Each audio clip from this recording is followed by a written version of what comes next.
Europe আর এশিয়ার ঠিক মাঝখানে একটা দেশ আছে, যার গল্পটা ইতিহাস, প্রকৃতি আর আধুনিকতা দিয়ে বোনা। দেশটার নাম আজারবাইজান, কিন্তু সারা বিশ্ব একে চিনে আরেকটা নামে, আগুনের দেশ। চলুন তো আজ এই নামের পেছনের গল্পটাই জানা যাক। কিন্তু আগুনের দেশ কেন?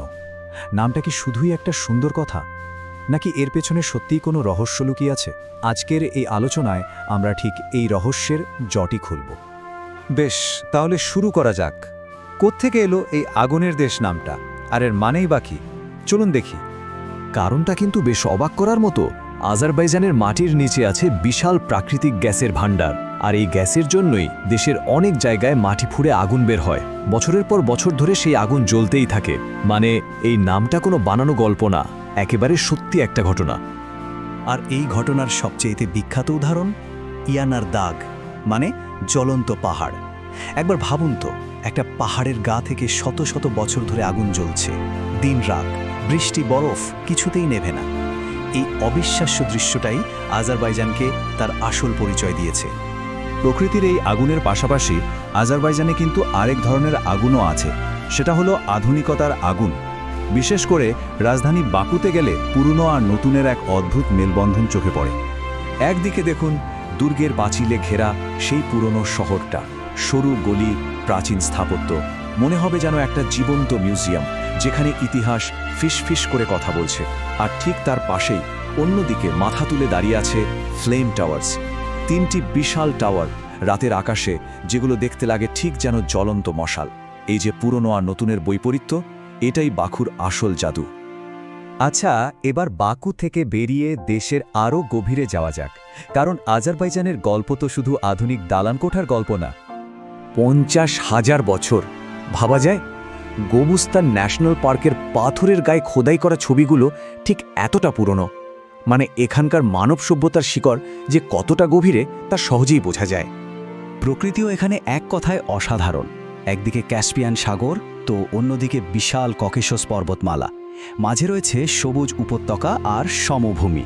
এখানেই শেষ নয়, এখানে এমন কিছু জিনিস আছে যা পৃথিবীতে খুব কম দেখা যায়, যেমন অদ্ভুত সব মাড ভলক্যানো বা কাদার আগ্নেয়গিরি।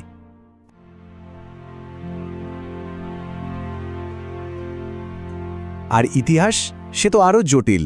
প্রাচীন যুগ থেকে শুরু করে পারস্য, তুর্কি, রুশ সাম্রাজ্য সবার প্রভাব পড়েছে এর ওপর।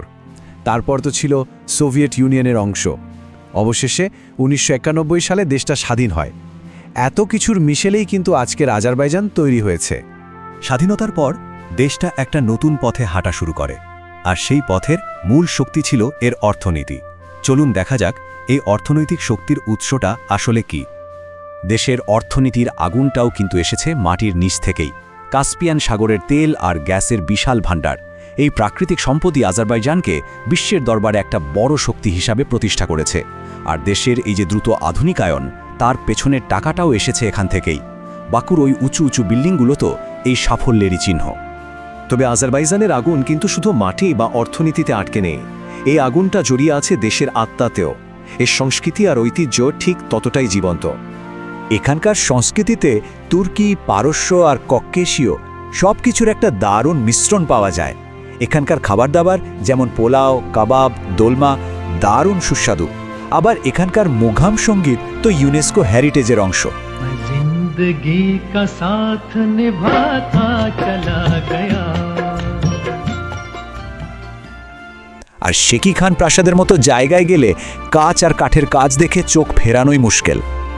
শেষ পর্যন্ত এই কথাটাই হয়তো আজারবাইজানের আসল পরিচয়।